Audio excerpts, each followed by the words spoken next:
Introducing Minor Wisdom Quintet. 1, 2, a skittle-diddle-doo. Minor Wisdom.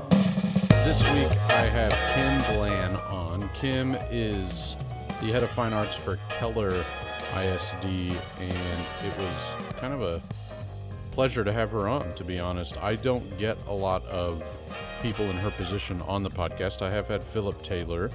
I had Philip Morgan. If your name was Philip, then I've had you on.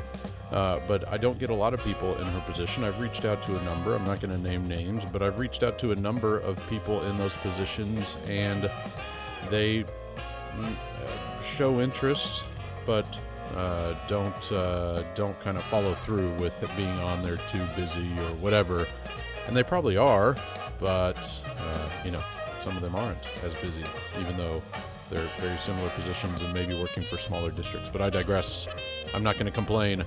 I do want to quickly start off with saying, follow me, please, on Twitter at Mr. Blake Minor.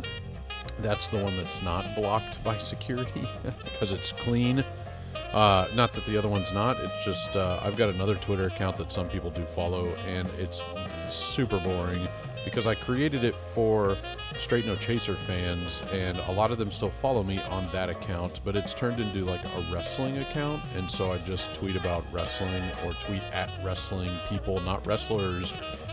And so I'm such a loser. I'm almost 40 years old and still into wrestling. But anyway, again, I digress. That's not why you're here. But I want you to follow me on Twitter, or if you're more of a Facebooker, I've had a lot of people friend me on Facebook, and I appreciate them. I also have had people, and this brings me to one of my things. I recorded a lot of interviews this past week because I just wanted to get ahead of things, and a new school year starting. I'm at a new job, new school.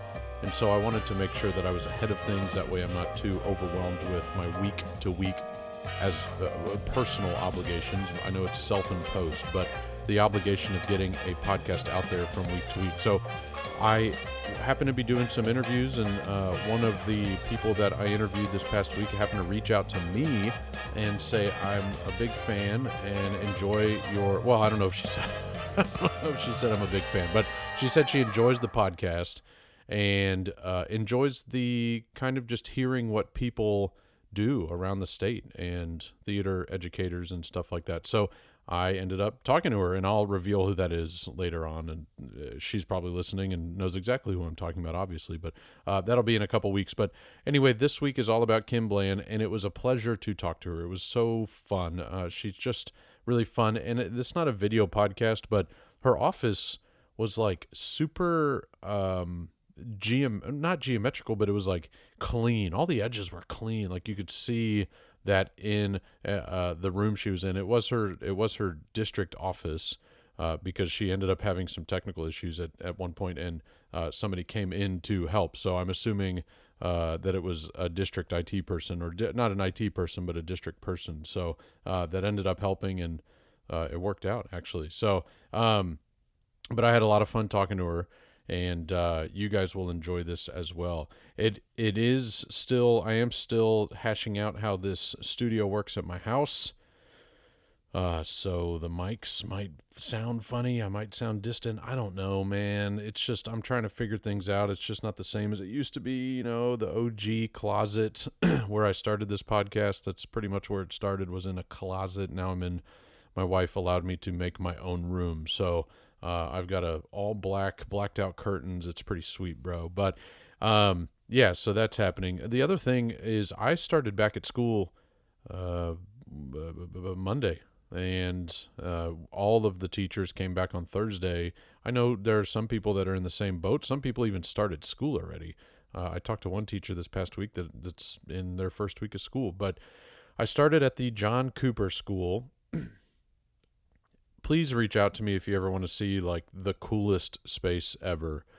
And what I have found at the John Cooper School is they have, I don't want to make people feel really bad about where they are, because for a long time I wasn't in ideal perfect situations. I was in great situations. Don't get me wrong. Dulles High School, shout out to you guys. Once a Viking, always a Viking. I loved being at Dulles High School, and things are going up, up, up at Dulles High School. But Dulles, Travis, even Morton Ranch was pretty great. And then Rowlett with freaking Brandon. But anyway, the John Cooper School is a whole nother beast. It's, for the most part, I think, more of a math and science independent school. They don't call them private schools. They call them independent schools. And because it's got a whole math and science building called The Rock, which BT Dubs, obvious reasons, I thoroughly enjoy. I've already called it the Dwayne Johnson building, but it's called The Rock. And then they have an upper school that's tied with a middle school, and then they have a lower school and a fifth grade center. But then they have this big fine arts facility on one side of the campus, and that's where I'm at. And it's a 500-seat auditorium with full fly system, actually probably too full, to be honest. It doesn't have any electrics. You create electrics out of pipes. It's like a rental house. It's got hookups for broadcasting trucks. I know people are like, why, who cares? Please stop talking. But I just have to tell you how awesome it is. And if you're ever in the area, and because I want people to see the space, I want administrators to see this space, excuse me, because it's the same with Bastrop, and I'll get to that in just a second. It'll be a long intro, but administrators and people, the planning bonds and things like that, need to see these spaces because they are what everyone should have. Now, I understand limitations for individual schools not having them. I also understand that PBK is the Texas Scenic. No offense to Texas Scenic, but PBK is the Texas Scenic of theater buildings in high schools. Shout out to Katy ISD. But we've all seen those, the same theater. It's the same theater everywhere, and that's lame, in my opinion. Some people say, no, that's great. Then kids go from space to space, and it feels like home. No, that's not how life works. If you're going to do theater in the real world, you're not going to go to Seattle being a theater and then go down to Miami being a theater, and it's the same theater. That's not how it works. So I am all about different spaces, different character. But I haven't gotten permission for this, but man, would I love to invite some people there and just show them around. And, you get what you can get from that kind of individualized tour. But it's the same with Bastrop. So Texas Thespians had their professional development in July, and we were in Bastrop, and the Bastrop Pack, I think I mentioned this last week, is just gorgeous. And Jacob Layton there does a really good job taking care of it. But people need to go see that space and just know what it's like to have that space. Why does Bastrop have that space? It's, there's no reason that a bigger district shouldn't have something like that. I know that down here, at least, Cy-Fair has its own theater, but no offense to the Berry Center, but that theater is the same PBK cookie cutter theater, and I worked in it for years. So I just I would love to have people. And so if you're ever interested, if you're ever in the Tomball, Woodlands, Conroe, Spring area, give me a shout. I might be able to kind of give you a tour of the space. We'll see. I have to get permission. I know I got to get vetted, especially with COVID stuff. By the way, wear a mask, get vaccinated. Anyway, I'm going to say it because I believe it, whether you do or not. And so by the way, we are starting the school year masked up. So I think there's some districts that are not, and that's fine, whatevs. So I wouldn't want to work in those districts, but we are starting the year masked up for an indefinite amount of time. And actually, I think through August 30th, but they're going to reassess, and I'm pretty sure we'll be masked until the end of September, the way things are going, at least. So everybody be safe. I'm going to stop talking, stop blabbing, stop yapping, and enjoy this interview. Again, make sure that you are leaving a 5-star review if you so please. Make sure that you are following me on the Twitter, on the Facebook, Shout out to the Cash App and Venmo. Hint, hint, nudge, nudge, wink, wink. Look in the comments. Anyway, have a great, great, great week, everyone. Enjoy this interview with Keller ISD's Kim Blann. Well, I think that I would probably say that my journey in theater started really my junior year in high school. You're probably like, wow, hey, I didn't even know we were going back that far. No, that's good. That's good. But it probably started my junior year in high school. And I'd grown up we had moved a lot with my dad's job, but the last 5 years I'd been living in San Antonio. And then my parents came in right before my junior year in high school and said, we're moving to San Angelo, Texas, like West Texas, which is where most of my family is from, most of my extended family. And my grandparents, both sets of my grandparents still live there. And I was just not happy at all. I loved living in San Antonio in a bigger area. And I just thought, where are they? They're taking me to San Angelo. This is crazy. But looking back at it now, it's like that move to San Angelo it really changed my life for a lot of reasons. One, I met my husband, which is awesome. He's like one of the best things about me. So if anybody says, "What's the best thing about you?" I say, "Josh Blann." He's incredible. So I met Josh my junior year. He was a senior at San Angelo Central, which is where I was going to high school. And the second thing is, I also met Kelly Russell and Norma Watts, who were the theater teachers there at San Angelo Central. And even though I had not been really active in theater, I had done little plays since junior high and even like elementary school. But I was not really active as a high school student until my junior year when I moved to San Angelo, and I met Kelly and Norma, and the theater group was so welcoming. My grandmother was a teacher at a local elementary, and she called Norma Watts and was like, "My granddaughter's moving here. Will y'all be nice to her?" And then all of the theater kids were like so nice to me, and I was like, "This is amazing." And met some great friends, and that really sort of shifted my focus to think I always knew I wanted to be a teacher, and I was pretty set on being a teacher. And then all of a sudden, I thought I didn't know how incredible it would be to be a theater teacher. Like this would be amazing. And I ended up going to Abilene Christian University and majoring in acting and directing. I got a BFA in acting and directing from ACU, and that was instrumental. I met some of my closest friends who are still in my life and influenced so much of me came out of ACU. I really can't say enough about their theater program. In fact, I think how we connected was Kyle Martin. He's crazy and amazing. And we were in the same college class together, which is great. And so I went through ACU knowing I really wanted to teach. And we got out of school. Josh waited on me. Josh and I actually ended up getting married. We both went to ACU, but we didn't get married until he had graduated from college. And it was like the middle of my senior year. We got married, and there were not a ton of teaching jobs when we got out. He got to teach at Creekview the year we got out with Devon Wilson and Missy Head, which that brought them into my life, which was amazing. And I just landed a job as a speech and debate teacher in Grand Prairie for 1 year. And then Josh went to grad school, and we moved to North Carolina. And it would be another 4 years before I could come back to Texas to do what I wanted to do, which was be a Texas theater teacher. So yeah, we came back to Texas, and that's when I think like another important man entered my life, and that's David Stevens. And I had known David through Kelly Russell. So David Stevens used to teach at San Angelo Central. He taught my husband.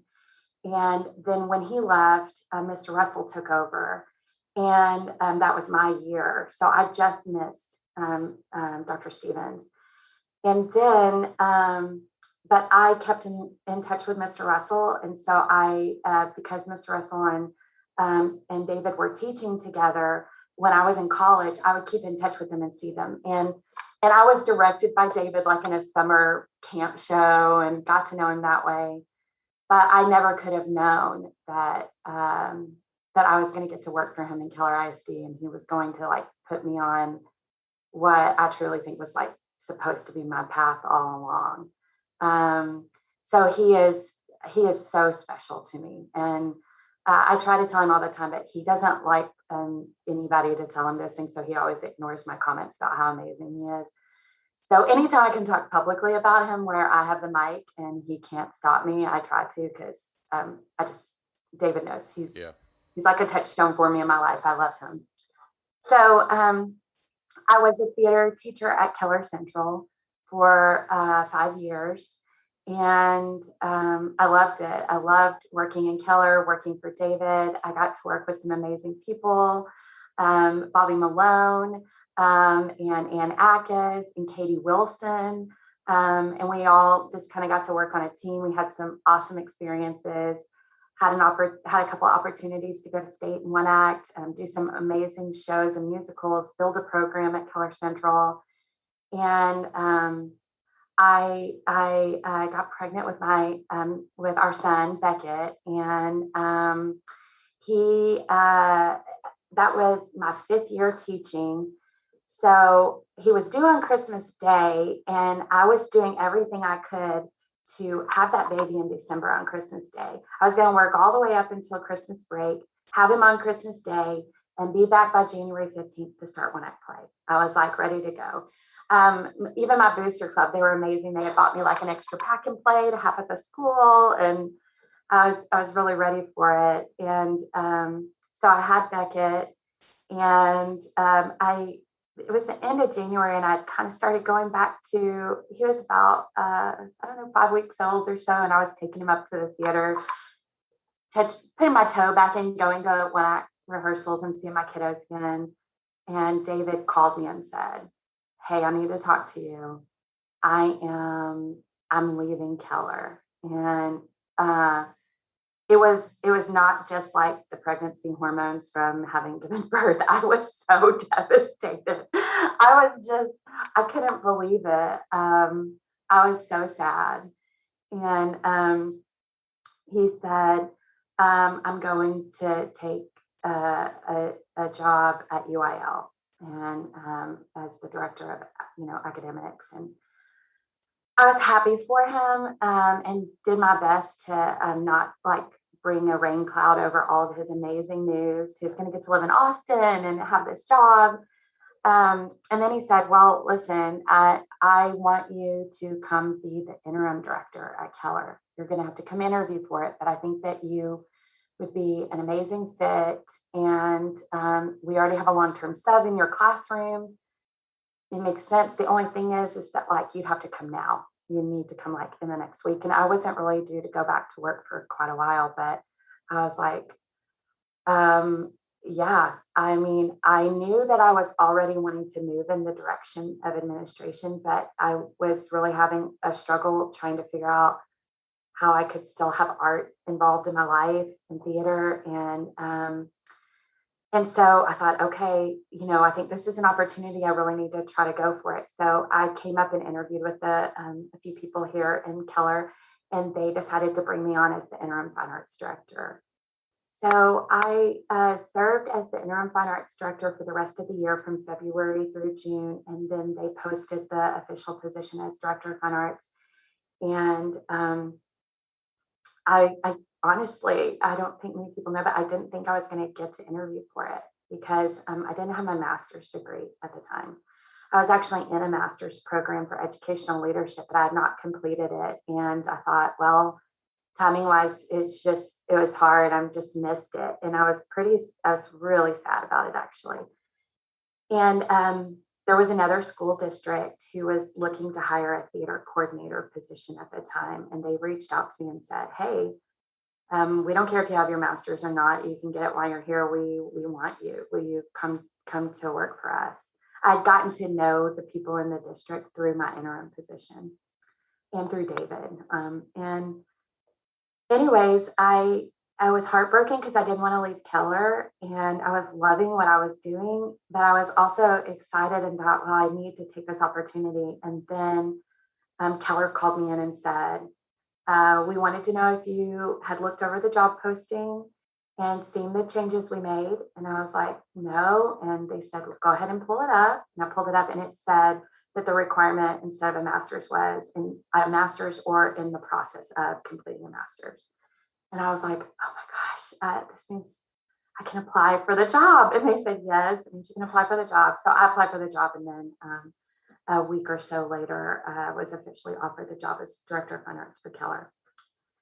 So I really think, that brings me to being director of fine arts. And actually, it's really like crazy to think that I'm entering my 10th year as director of fine arts in Keller. And somebody told me that the other day, and I was like, you're right. It's been 10 years. That's insane. I gauge it by my kiddo. He's 9.5. And that half is like really important to him. He adds it on to everything. So, I was like, oh yeah. And I started when he was born. So this is pretty insane. I'm going to be nearing 10 years soon. And it's these last 10 years, they've been just, such a joy. I've learned, I've learned so much. I have learned a lot about leadership. I've learned a lot about the arts in general. I've had the privilege of, being a big part of hundreds of teachers' lives. And I think I knew, when I was in the classroom, that feeling you get when you're a part of a kid's life and you're making things better for them. It always felt so great. I didn't think there could ever be anything to replace that until I became director of fine arts and realized that I could do that for a teacher. And as soon as I knew that I could do that for a teacher, just on a whole new level, I was like, no offense to the children. I love kids and I loved my teaching, but it was just inspiring to know that I could do for teachers what teachers are doing for kids. And that just, I guess kind of just solidified that this is where I was supposed to be and what I was supposed to be doing. So there's been lots of things, I think, in my journey as an arts director over the last 10 years. And I'm sure I could, talk forever about it, but that would be pretty boring. But I personally have lived through a lot and I've professionally grown a lot. And I'm truly very thankful for this position. By the way, I'm not. I don't want to insult you and say my only takeaway from that was that your son really holds on to that half, but I totally understand that. So, because Yes. my daughters are about to turn their. They both have September birthdays, and they're about to turn the next age, obviously, and the next year, and so they are very adamant about. I'm a month away, Daddy. Like it, Yes. I got it. So, Oh, and Beckett stretches it even more because when he was 7, he was telling, like, we were in with the doctor and he was having just a normal checkup. And the doctor was like, so how old are you now, Beckett? And he said, I'm practically 8. yeah, And I was right. like, it's a month past your birthday. Yeah, You're barely 8. Like, what are you talking about? I'm yeah, practically 8. yeah, Yeah. I told him, I said, one day you'll realize like that changes. Like you reach a certain age where you want the younger years. You want to hold on to the last birthday, yeah. Well, and once Ava learned fractions, that was all down. It was, I'm 8 3/4, Daddy. Like that kind of thing. So anyway, so I wrote down a lot of questions. First you mentioned that you knew that you wanted to teach. So usually that's a bloodline thing. Like, my mom was a teacher, so I knew that was maybe something that I was going to want to do. What did your parents do, or did that have any influence in kind of where you ended up initially in the classroom? Yeah, it completely did. My mom was a teacher, and then went on to be a principal. And in my family as a whole, I'd have to count it, but there's well over a dozen teachers in my cousins Wow. and my aunts and uncles. and administrators. And my grandmother, she was a teacher. And I feel kind of started that in our family, you know. My brother is a teacher, and my sister is a librarian, a high school Okay. librarian. And so I definitely think education was a family business. I think that they would probably tell you I took it a little more seriously than everyone else when I was younger, because I would make my grandmother give me all of her out of date teaching textbooks, you know, and I would make everyone listen to me. I got a chalkboard for Christmas one year, and all my friends in the neighborhood, I think, just quit playing with me because I always wanted them to like sit and I would like make their lunches. I had little like lunch trays, and I wanted everybody to come play school. And I was very, very into playing school for years and years. And so I think everybody just sort of knew, like, okay, you know, Kim's going to be a teacher. Um, and as soon as I started teaching, I knew, oh yeah, this is what. And I definitely believe very strongly in public education, and I tell people all the time that's my profession is public education, Yeah. and my profession is now leadership in public education, but it's the family business. Public education is. What did you make for lunch?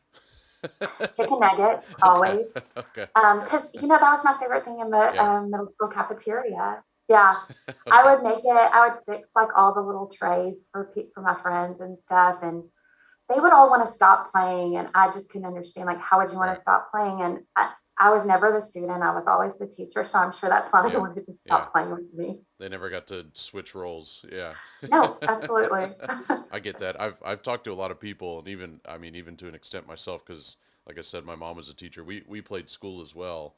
Uh, I was never allowed to be the teacher. So maybe that's why I became the teacher, is because it's like That's finally, fine. You wanted that role. yeah. Yeah. But I've never heard anybody say that they made lunch for Yeah. for their they went through the whole process. Oh yeah, I was very specific. That's great. I think that that's why I was meant to be a director, because I directed that whole day. Like I wanted Yeah. lunch and recess time, and I mean I wanted everything. I made them bring backpacks. Yeah. Like I was definitely like a method person when Right. it came to my Right. my playing teacher. I definitely was like Stanislavski all the way. That's pretty So funny. So good for you. So another thing is, and I've talked to Kelly Russell as well on here. So I got a little bit of the ACU, or not. Sorry, not Kelly. You mentioned Kelly Russell and Angela State, but Kyle Martin. So I've gotten a little uh-huh. bit of the ACU thing, but you don't hear a lot about the program at ACU.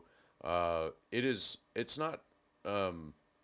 It's not necessarily, I don't want to say a disrespected program, but it's not one that always pops up when somebody says, "Hey, tell me about a school to go to in Texas that would be a great training ground for theater." So why I want you to talk about why that might be, and then also talk about why it is a good place to go, because when people do bring it up, like yourself and Kyle, and I have a former student that went there for theater as well, and just raves about it.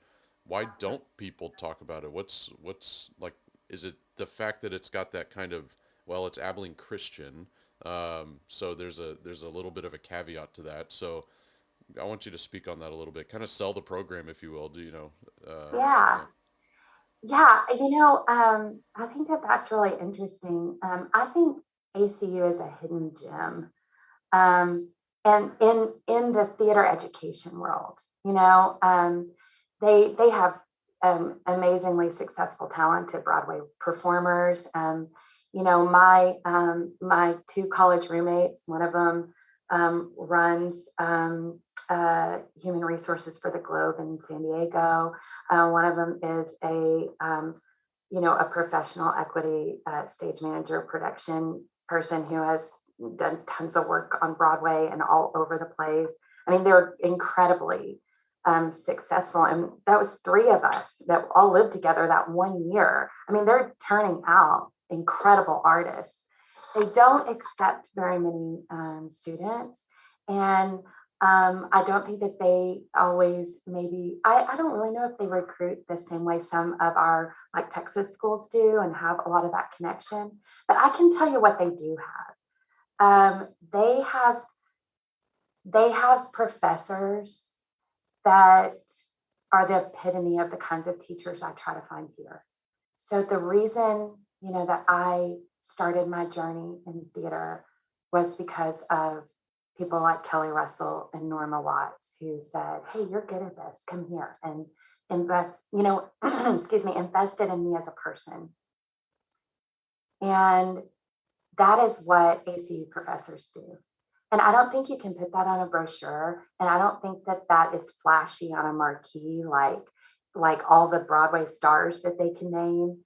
But when I tell you that Adam and Donna Hester, who have been running that program for years, are close personal friends of mine and my husband's. They, Adam read sonnets at our wedding. They know my son. They've been with us every step of the way, and even years and years, after I got out of college, so like 15 years after I was out of college, um, the the week after I was diagnosed with cancer, I heard from every professor at ACU, some of which I hadn't, I hadn't talked to in years, quite a few years. I had definitely gone back and done some things with the university and stuff, but we're not on like a day to day, "Hey, how's it going?" And they sent me cards, they reached out to me, they checked on me, they called me. And if you can imagine how many students they have a year that come through there, the fact that I was still important to them, it was, when you go to, the best thing about ACU in my mind is the care that the professors give you as a person, and the connection that then everybody years to come that kind of goes through ACU has that same experience. So even if they don't really know you, they're like, "Oh my gosh, Adam and Donna, Gary Varner." Like, we start naming people, Steve Pounders, and we just talk. Sandy Freeman. Sandy Freeman was she was our costumer and did lots of our costume things. And her husband, Clay Freeman, is a retired public theater teacher. And Clay Freeman personally invested in my husband and I so much that Clay was a groomsman in our wedding. I mean, the amount of connection and love that you receive from the professors, I would just challenge anybody to say that there's anything better than ACU when it comes to that. Good. So I think that that's why they're so amazing and they turn out so many great people. I have multiple teachers from ACU working for me now in Keller, and they're dynamic. They're incredible. They're giving that same thing to kids. And I think it's because they had so many years of receiving it from people like the Hesters and the Varners and the Freemans and stuff. That's good. That was it sounded like you had practiced that and you didn't, because these questions are I didn't know we talked about ACU, or else I would have really gotten some good things to say about them. So that was good. That was I want to go now, and I don't need a bachelor's degree. So one thing I want to hound you on a little bit, because I was the same way for a while with Bob Singleton, as I couldn't call him Bob. You multiple times in your introduction said Mr. Russell, Mr. Russell. Have you ever said Kelly to his face? Like, have you ever called him Kelly? Not to his face, probably. I will tell you, my husband does. Kelly and him, they text or whatever. Yeah. And I say it, like, when I talk about him, sometimes I feel a little uncomfortable. He has told me multiple times how ridiculous this is. Yeah. And to be honest with you, yes, I can call him Kelly. I am personal friends with him as an adult. Right. I have established an adult relationship with him as well. I think, though, and I know this just sounds silly, but Kelly would be what an adult would call him when he was having a conversation with him. So to me, I think over the years, calling him Mr. Russell just feels amazing in my heart. And it's almost like what you would, say about like a pet name for someone, when you use like a nickname for someone that you know so well and that you respect so much. I would say I've had that same sort of like internal like feeling in my chest and my heart when I say Mr. Russell. Right. And it definitely is like a term of love and endearment. Right. I get that. Yeah, I mean, I haven't talked to my high school tech director, Stephen Wolf, in over a decade, but I don't know if to his face I could call him Steven. Like, it just, I'm almost 40 and I still can't. Yes. I'm just, I don't know if I don't know if that's a respect or a fear thing. It's one of the two, but I totally get that. So, I want to go back to your North Carolina days just for a little bit, but what did you do while were you teaching in North Carolina? I was not. Okay. Oh Okay. gosh, you really don't want to hear this part Well, of the story, I don't think. I mean, I well, really don't think you would hear this. well, okay, then don't answer that question. But I want to know, what is it about? Is there anything about North Carolina that you miss? Oh yeah. Okay, Oh yeah. okay, I love we moved to North Carolina because my husband went to get his master's degree at UNC Chapel Hill. okay. And he got into UNC and we were like, we're going. We moved from Texas. I'd never lived outside of Texas before. We moved to North Carolina and I just thought, what have we done? I just thought, oh, I'll teach in North Carolina. And I went to North Carolina and the process of becoming certified in North Carolina was not near as easy as it is now. And all the teachers in North Carolina had two jobs. Most of them worked at the mall or Home Depot at night because you were making like almost the poverty level. It was not great. And they didn't have a lot of theater teacher jobs.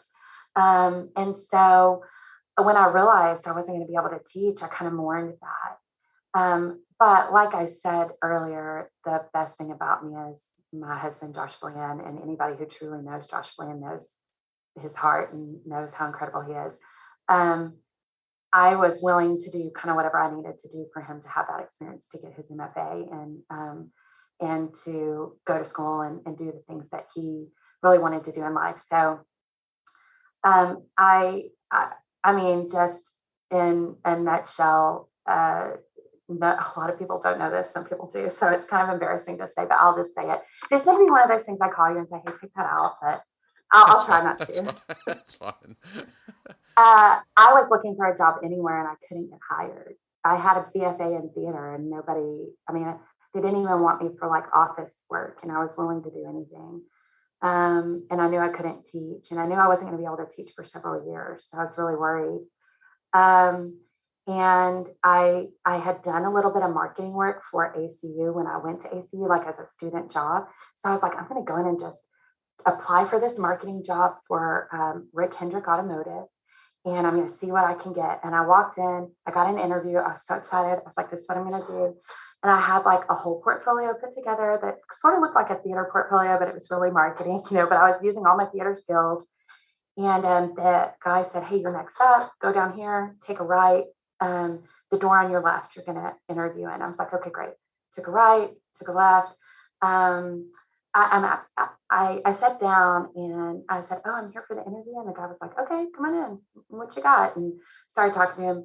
We ended up talking about San Angelo. He knew people from San Angelo. We ended up just laughing. I started telling him, yes. And then before I knew it, I wasn't even talking about marketing. I was talking about my love for theater and that I couldn't teach here because I didn't have a certification, but I love my husband. I'm getting a job. I'm going to make this work. North Carolina's going to be awesome.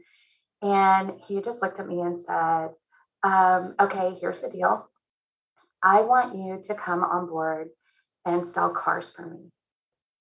And I was um, like I know nothing about a car. I can Yeah. drive a standard, but like that's my extent of like Yeah. car knowledge. In fact, every car I've ever had is like an old junker clunker. Like I've never even had a new car. I've never had a nice car. If you saw what I drove in on, like I should not be selling cars. No. And he was like, I'll teach you everything you need. And I'm going to tell you, you can make a lot more money doing it. And I was like, I, I appreciate it. I'll think about it. I'll talk to my husband. I'll get back to you. And he said, can I ask you one thing, Kim? I said, yeah. He said, will you sell cars for me for 4 weeks? And I'll guarantee you a salary for it. I'll guarantee you the marketing salary. And if after 4 weeks, you hate it or aren't good at it, he said, I'll give you the marketing job. And I said, okay, yeah, like, okay, Yeah. I'll do it because I need a job. Okay, that sounds good. So I went home and kind of told Josh about it. He was like, oh my gosh. I told him, don't tell your parents I'm selling cars. I'm not going to tell my parents. Like, let's just see what we can do. Because I just thought, no, but everybody's going to be like, why aren't you teaching? Why aren't you doing theater? They're just going to be disappointed that I had not followed that, you know. And anyways, when I walked out and was walking towards the door, the man who had told me where to go for my interview said, "Hey, what happened to you?" And I said, "Oh, I finished my interview." And he said, um, "No, you never showed up. They checked you off the list." He said, "You take a right and it's the door on the right." And I was like, "I thought it was the door on the left." I went into the door on the left. He said, "That's our owner. You just talked to the owner of this place for an hour." Yeah. And I was like, "Oh my gosh, I walked into the wrong door."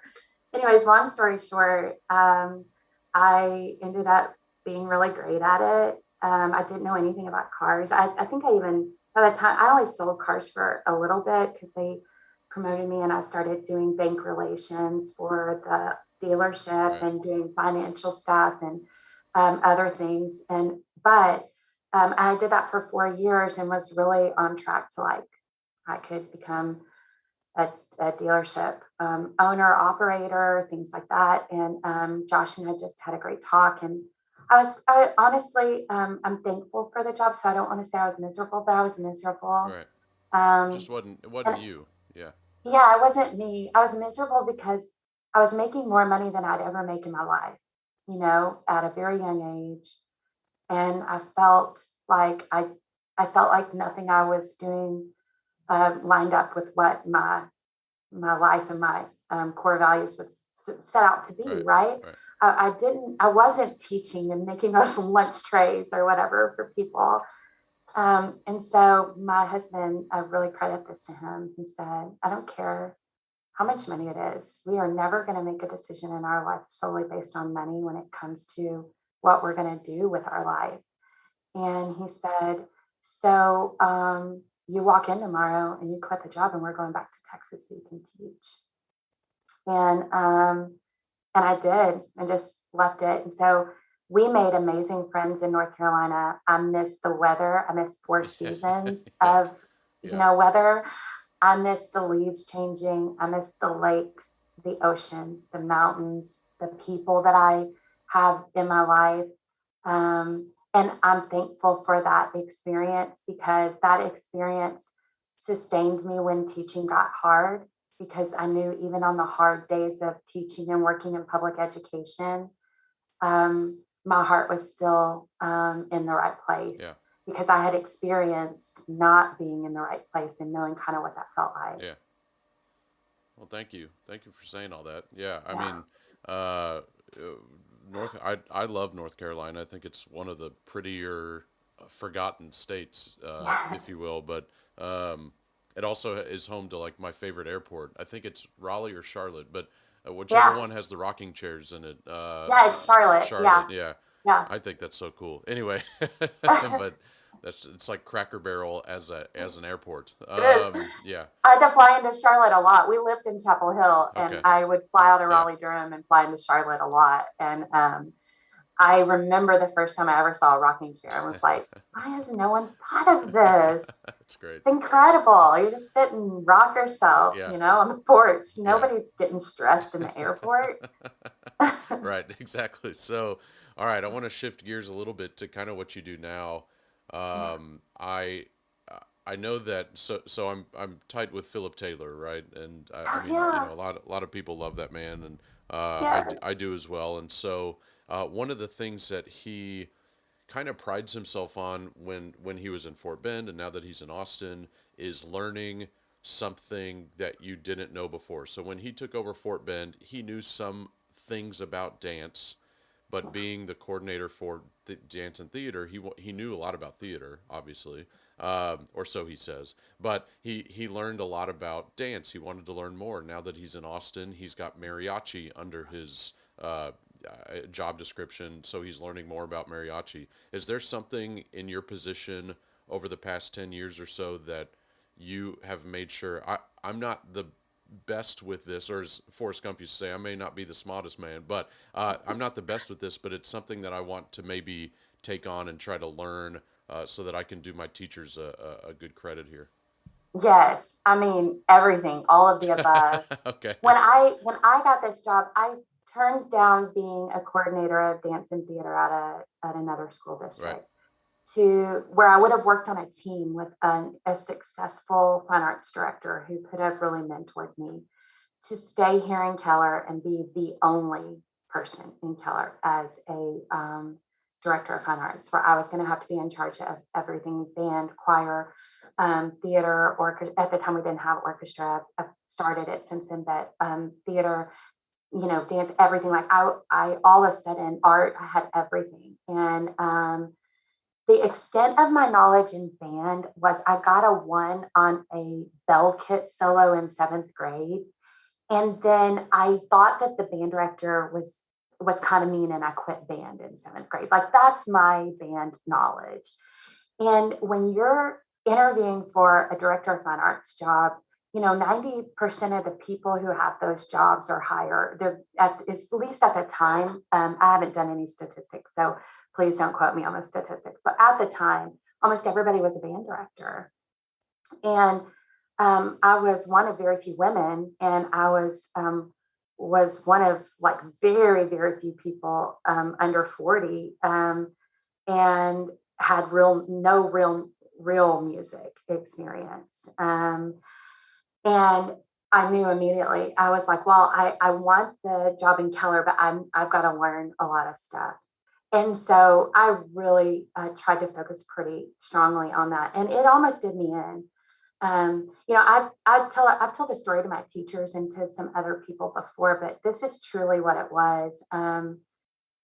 I was sitting at my desk, and I had a band director who I actually taught with. He was awesome, and he called me and was like, "Kim, I got a problem." And I was like, "What's up?" And I was so excited that a teacher called me. I was like, "Oh my gosh, I get to like help somebody. Here we go." And he was like, "This kid, he had a sousaphone, and he left it in his driveway. He was going to load it in the car. He forgot to load it in the car, ran back inside, got back in. His brother backed his car up, and they ran over it. They backed over the sousaphone." And I was like, "Oh my gosh." And he was like, "I need a sousaphone, like soon. Like, we don't have enough, and I've got to have one." And I was like, "You know what? Whatever you need, we're going to make this work. I'm on it. Like, I'm on it." And I hung up the phone, and no joke, I went to Google and said, "What is a sousaphone?" And I hit enter. And I was like, "Oh, they're the big ones." And I had been really sad because I didn't think I was doing a great job at this job yet, because I didn't know everything. Like, I didn't know all the things that I was supposed to be doing. And then I thought, somebody's going to come into my office and see me Googling sousaphone. This is humiliating.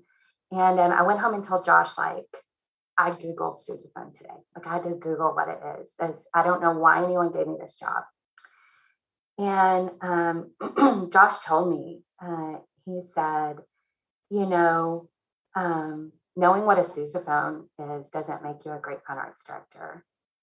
Knowing how to help a teacher that's got a problem does. What did you do? And I was like, well, I went down and I spoke to our chief of schools and our chief financial officer, and I got some money. And I called him and said, "Hey, let's get a quote on a sousaphone. I can get you a new one." And I said, and I knew from Google how much they were. So I was like, "Okay, I think I kind of know." We got a real quote, and I got him one. And he was like, "You got a new sousaphone for a teacher today who called you." And I was like, "Yeah." And he goes, "And all you can focus on is what you didn't know." And I was like, "Okay." And he basically told me, like, you've got to decide if this is you or not. And you need to get in there and figure this out. And that's the day I kind of went back in and was like, "Okay, no shame. I'm going to tell this story." So I tell this story a lot. And I tell people all the time, if you've heard this story from me before, it's not because I don't know I've told it. I've told it like 50 times. Right. I tell this story every time I can, because I think it's important for people to know that it doesn't matter what you don't know, as far as like, if this is this or this is that. What matters is that you want to know, you want to problem solve, you want to take something off of a teacher's plate, you want to make their life better, and you'll go to the ends of the earth to try to figure out how to do it. And along the way, you'll learn all the things. You'll learn what mariachi means. You'll learn what choir needs and what band needs. And then next time you're going to walk in and you're going to have some teacher who's looking to you to ask questions, and you can say, actually, we need to buy the sousaphones in January because prices go up in February. And we always get this one, and this is why we use this brand. This is why we march with it. And so, yeah, like 10 years later, I can say all those things and I can know all those things that I couldn't have then. But it didn't matter that I couldn't have said those things then, because what I always remembered was it is about making that teacher's issue better so that things for kids are better. Right. So, yes, I have learned, I mean, I could fill books with what you have to learn in this job. I have discussions on the strangest things every day, which is kind of exciting and fun. You know, one day you're talking about a sousaphone, the next day you're talking about like rickety risers and what's going to happen with them. And then you're like figuring out major curriculum issues, and you're writing, you know, innovative courses for the state and things. And you're getting extra money for teachers, and you're starting programs. Like we've started some amazing programs in Keller. We have theater from the ELC from pre-K through 12th grade in Keller ISD. And we started that. I was not here. And we got that going. So you get to do these amazing things. And then like the next day, like yesterday, you know, I'm up here talking to band moms about concession stands, trying to figure out if we're going to charge 25 cents or 50 cents for extra chili on a hot dog. I mean, what could be better, you know? So yeah, there's so many like crazy things that you have to learn. But the skill set that you need to do this job, it doesn't really have anything to do with all of your incredible knowledge, because in my mind, that incredible knowledge is what you want your educators in the classroom to have, and you want to trust them and learn from them and help them with what they need. Yeah. What kind of chili though? I'm telling you. But what we have decided is they're doing like all these hot dogs, and that was very important. I mean, it makes a difference on, you know, what they're selling, how much you're going to raise that price. Anyway, It does. that was Well, nice. you'll be happy to know that pickles are staying at $1 next year. Okay, good. Yeah. Oh, So the big the pickles. big Yeah, pickles yeah, are yeah, staying at yeah. $1. Those are And those so are swing by. I've already told all my band directors yesterday, I'm buying all y'all pickles this yeah, year because those are they're only $1. disgustingly popular. It's really kind of and those have been popular for a long time. It's, you know, Yeah. but anyway, I don't understand. I'm not a huge pickle in a sack kind of guy, but but I don't know. A lot of people are apparently. So you mentioned earlier, and I don't want to throw anybody under the bus because I've been under the tutelage of some great band directors that came into your type of position, a fine arts director or a coordinator or something. But Yeah. and even just left Fort Bend where Jim Drew, you Yes. know, pretty much Incredible. walked from the marching field into that office. And no complaints about it, you know. But Yeah. you did mention, and I know your statistics. Obviously, you're not sitting here with a chart and saying 91.3% are, you know. No. But there are a lot of band directors in your position, more so than theater directors. Is there some sort of pride that you take as a theater director in your position, knowing full well that it's rare. It's more rare for somebody like you to be in this position than it is for a music background leader, and that's slowly changing, but not necessarily positive or negative. It's just slowly changing. But is there a little bit of pride that you take as a theater director in the position compared to your sort of more quote unquote typical band director leader? You know, I think if I could describe it, for me, it doesn't, I take pride in my job for sure. I'm so proud to Yeah, serve Keller sure. in the Keller community and my teachers. I'm deeply rooted in this community, and I'm proud of the work that I do. When it comes to that portion that you're talking about, to me, I don't feel pride. I feel responsibility. Gotcha. I feel it as a major responsibility to make sure that when my career is over, there are a lot more theater administrators in the state, and a lot more, not just, and when I say just, I don't mean just not theater coordinators that also do Right. something else, but theater directors of fine arts that are running districts for the entire. Over, we need theater people who are even over some of these Right. things. And I feel a great responsibility to nurture that, to reach out to younger people to help them become that, to help them find jobs in that area, and to promote them and move them forward. Because and this will probably get me on my soapbox, and then you'll probably call me and say, like, can we have to cut some of what you said? No, But do it. I'll try to be super diplomatic, but I will promise you, I want to preface this by saying I have a very strong relationship with a ton of fine arts directors in Texas, Yeah. and I'm so thankful to them. Some of them who are band directors, they're my first call, and they Right. know, and I'm like, hey, you're my band director friend. What am I doing on this? Like, what is this? Explain this to me. And they do the same for me. They call and they're like, okay, I don't get theater, so tell me this, you know. And so I'm so thankful for them, and they take my call every time, and they're incredible leaders. But what I will say to you is this: um, as theater teachers, our theater teachers are overworked in Texas. They are overworked, and we all know underpaid, because all theater teachers are underpaid, all teachers are underpaid. But when comparing theater teacher stipends and the work that they do to other stipends of other fine arts areas, theater teachers are underpaid, and overworked. Most of them work on small teams or completely by themselves. Um, Most of them put in way more work and effort and energy than is ever compensated for, which all fine arts teachers do. But there is really a gross difference in that for the average theater director at a high school or a middle school in Texas. And that is a shame, and it has to change. And unfortunately, it only changes when you get people in leadership who say, I know you can't do a comparison and pull up enough to pay this person more. I know no one else is doing it. But even though no one else is doing it, it doesn't mean we don't need to do it. It doesn't mean we don't need to elevate our teachers. It doesn't mean they don't need to work on teams. It doesn't mean that, you know, when you look at music people who, that man, they work so hard.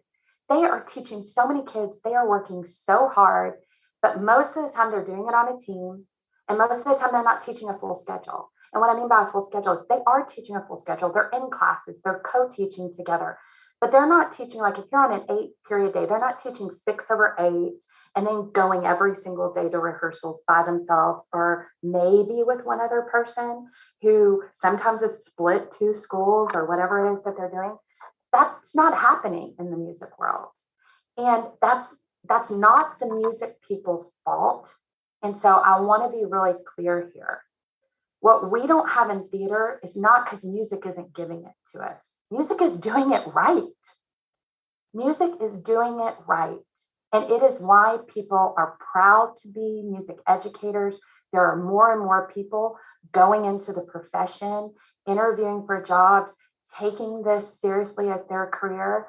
And then we're looking around trying to find theater teachers, and nobody knows why you can't find them. And you think, well, let's think about why people are leaving the profession. This is why. And so for me, when you ask that question about my pride of this, my pride is fully like formed in my district and my teachers, and the pride of my district and my teachers, and the luxury and the privilege I have to have this job. Where I feel responsibility is we have to have more theater people becoming administrators in Texas, so that we can improve the workplace and the pay and the respect and the amount of teachers, so that we can change how we do things in theater in order to keep people in our profession, and in order to make kids go, that's what I want to be, you know. That's what I want to do one day. And that's the only way we're going to do it. Yeah. So I feel like what I feel more than anything is a big weight of responsibility and an excitement that this is what I get to spend. You know, I've spent 10 years, like, or 9.5, or whatever we want to say, our halves. Yeah, you got to keep the halves. 9 3/8 or whatever. Your daughter could probably figure it out for me. But I've spent that time getting better at the job I do. And now, like, and what I've been trying to do over the last several years is put a more concerted effort towards raising some of these people that want to be administrators because they have to want this because it's a totally different job. But raising them to the level and helping them and pushing them in any way I can to move on to that so that we have more and more people who can help influence that kind of change that's needed in theater. Yeah, you're speaking my language because I mean I got a master's in administration from Angelo State.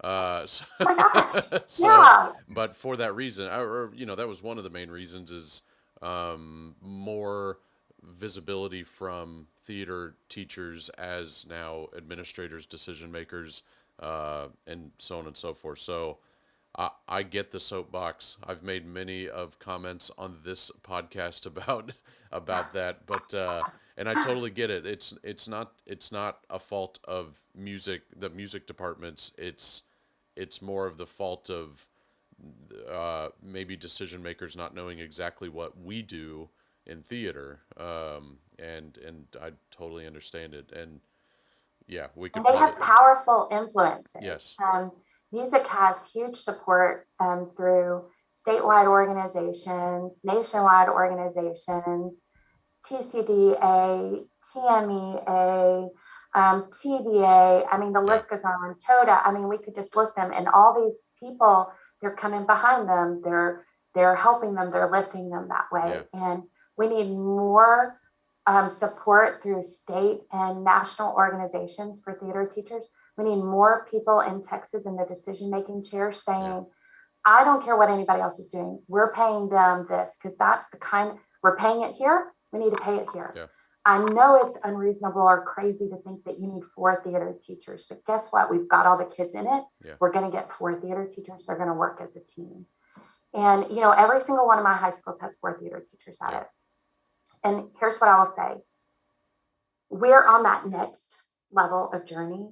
Like we've gotten the 4 theater teachers, and now what we really have to do is it's kind of like somebody who maybe has lived in poverty for a long time, and then all of a sudden you win the lotto and you don't know how to manage your money. My theater teachers are incredible and they work so hard. People ask me all the time, like, how do you get your theater teachers to do this? Like other fine arts directors will ask me, and I was like, no, you don't understand. Like, I spend 100% of my time with theater teachers trying to say, you're working too much. Go home. Don't do that. Pull that back. And truly, like, that's our next journey. We've started it. We're a couple of years into it, and I'm taking it very seriously this next couple of years. It's not enough for me just to give you the staffing that you need. It's not enough for me to make sure that you've got budgets and you've got things like this. Now I've got to come into you and say, I know this feels weird. It's going to feel weird to not be in the theater and to see light and be with your family, and you're going to feel guilt and you're going to feel all these things. But hey, I want you here for 20 years. Not for 5, like incredible, you're a firework, everything's amazing. And then like you don't even want to teach anymore. Like we have to change the culture of theater teachers. We have to change the culture of what it means to be successful. And these exhausted, worn out, can't even get my laundry done or food in my refrigerator, like theater teachers, that can't win a badge anymore in our culture. We have to change that. And the only way we change that is to give them all the support they need and all the training and all the help, and then come right along beside them and love them while they're doing the hard work of figuring out how that looks.